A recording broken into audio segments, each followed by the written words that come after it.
Hey y'all, I'm James Wright. Welcome to my shop. Today we are making a sled for our block plane that does chamfers. Let's dive in.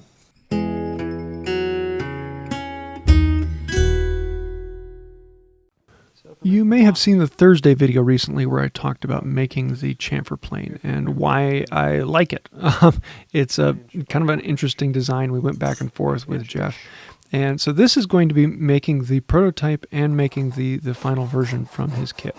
And this is a whole learning experience. So I wanted to kind of create this video to show how we go about figuring things out. Jeff had a random idea and he sent me some images.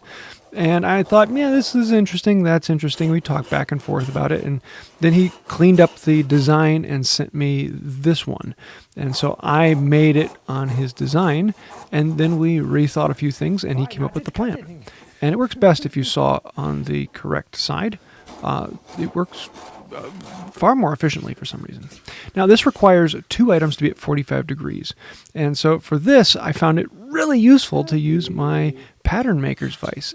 It is phenomenal to set up to an angle, and that way I'm still planing vertical. If you don't have it, then it just takes a little bit of fun working on a vise, and you can set it at an angle and plane on that. I like to use it between dogs, and I can do the same thing on that, but the pattern maker's vise makes it really nice. Originally, the design is for two of these 45-degree corner pieces, and these will make the two sides of it.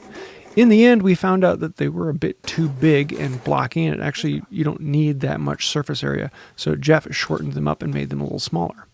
We want to make sure that they are exactly 45 degrees, and that takes a little bit of working back and forth. Thankfully, though, for the final kit, if you don't want to do that, Jeff is actually making the two skis, so you can buy those separately if you want as well. The other piece we need to make out of wood is the nose piece, and this is specific to your particular plane and how tall it is. So I made a measurement on the nose of my plane, found out how tall it was, and then I made this ever so slightly taller, just about that high. I also wanted to make a little bit of recess in for the curvature on the nose. This isn't necessary, and if you follow the plans from Jeff straight through, he just leaves it flat. But I found this is just a nice little addition to put on there.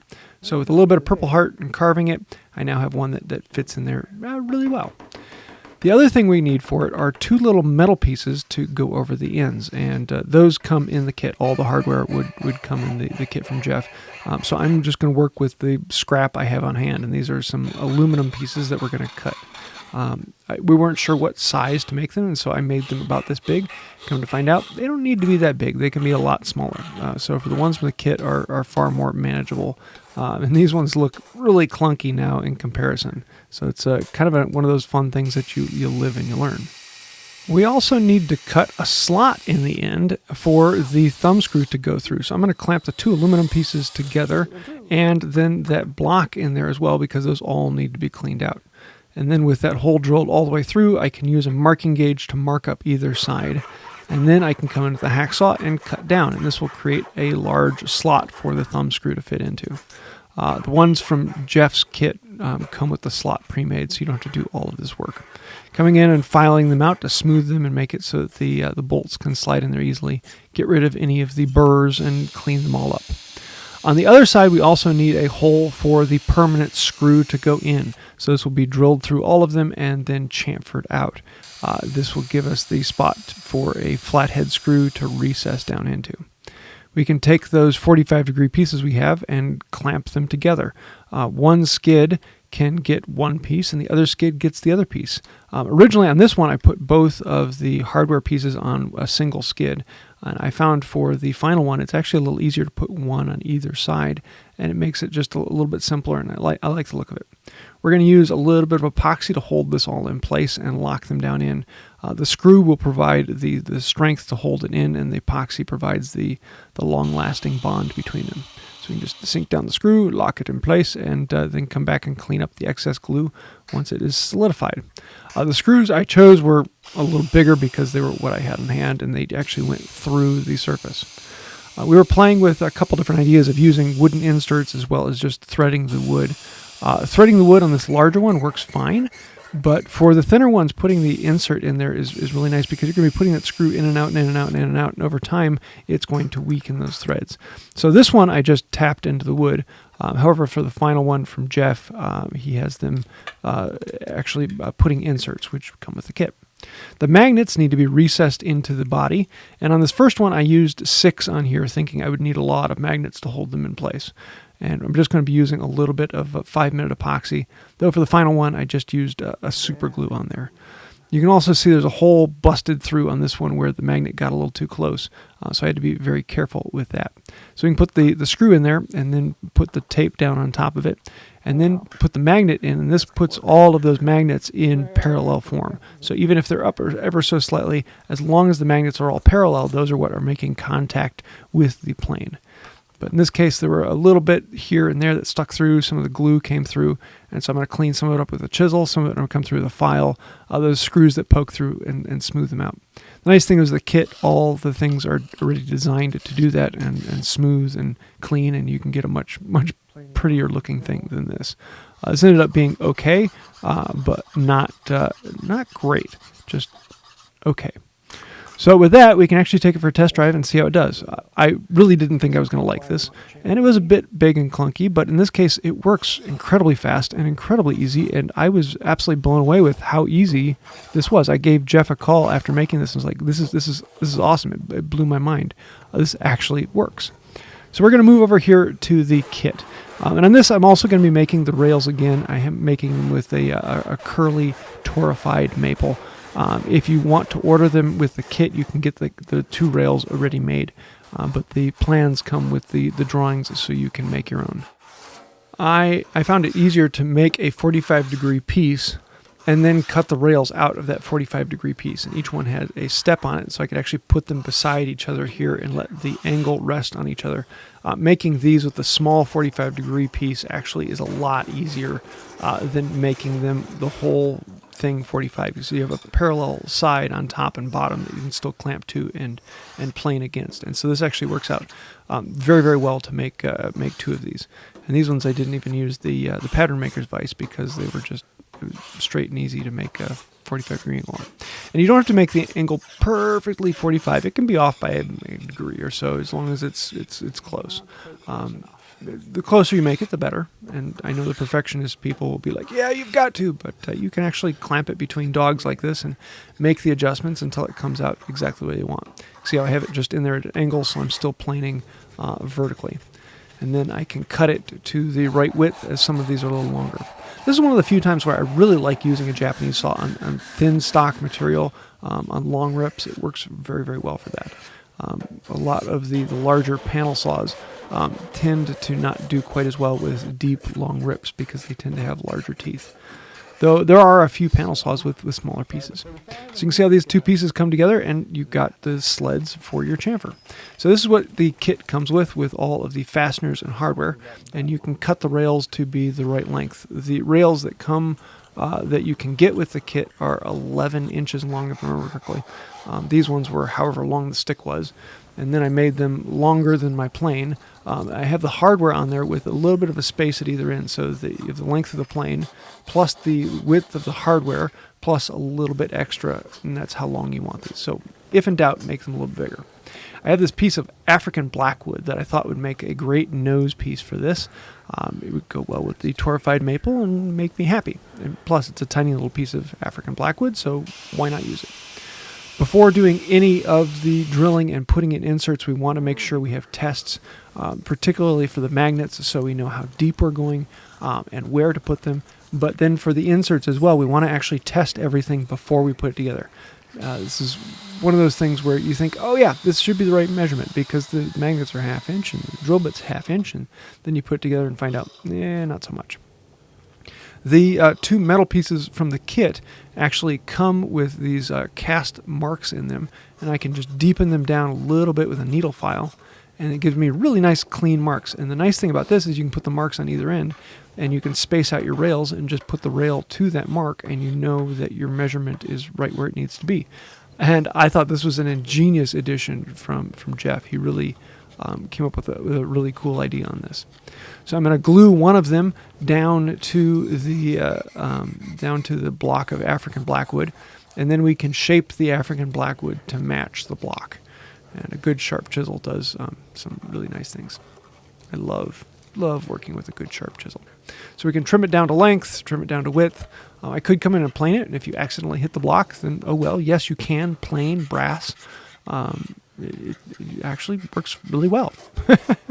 For most of the surfaces, they come cast, so they're not shiny. If you want to, you can file them and clean them off and make them shiny, but no reason to. For the slot, I cut down either side and then used a thin chisel to reach in. Came in with a small rounded needle file to round out the back, and it actually worked out really well. I like this little piece. It was kind of fun. The permanent screw needs to go through, so we need to drill a hole through the nose block to hold it in place. This will allow it to slide slightly. The screw comes with the kit and will go through that block and then into the body.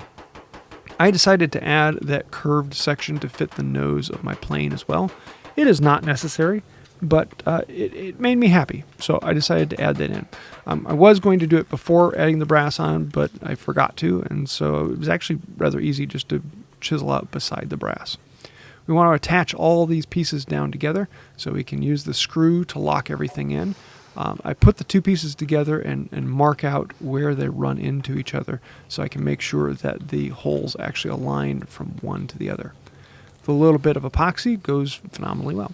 Just want to make sure that these are actually square before we lock them down, and then we can use that same epoxy to put in the magnets.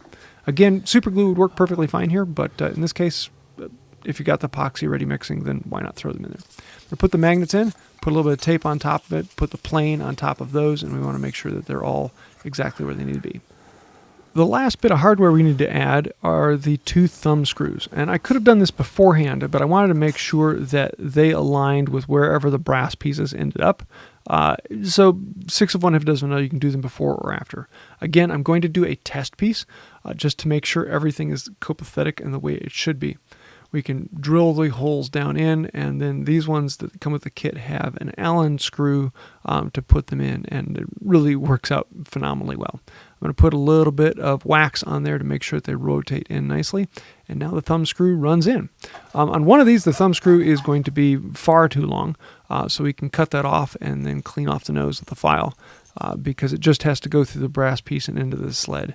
On the other end, it has to go through the brass piece, the nose piece, and then into the sled, so you want that one to be longer. Then we can put it together and take it for a test drive, and holy cow, it works! Just like it's supposed to.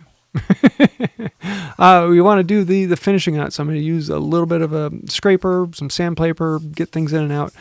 Particularly for this curly maple, you really want to hit it with the sandpaper because that will really bring out the differences. It kind of fills the pores with the micro dust, and that will pull it in a little bit deeper at different points, so you actually get that contrast popping out a little bit more. What am I going to finish it with? Boiled linseed oil and paste wax. Yeah. I'm hoping you can see that one coming. Fast finish. It is easy finish to put on there and a lot of fun. And I love the look on this. Yeah, this one was very, very pleasing. I did not think I would like this. I really didn't think I would like it. But after using it a couple times, I love this. And when I need to make more than just a single pass with a chamfer, I always grab the sled and put it on now. It's very surprising to me. And I've got a full video where I go into more detail about how to use it and why I use it and what I like about it and what I don't like about it. So if you want to see that, I'll leave a link to that down below. But I'm really happy with this, and Jeff did an amazing job on putting this kit together. So yeah, lots of fun and a really happy project.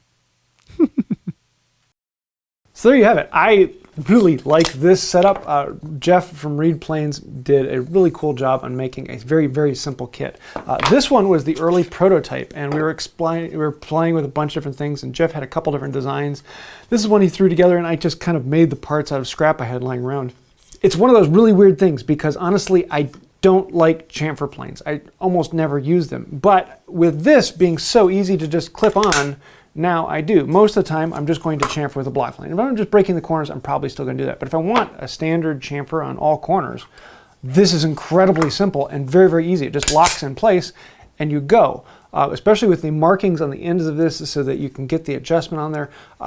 Really, really cool. I may be putting a video out coming soon talking about this a little bit more, but this was just kind of fun to show how they're made. If you do want to get a kit from Reed Planes, I'll have links to those down below. He really did a bang-up job on making this fully functional and usable, and just a really cool design. A chamfer that I would actually like to play with.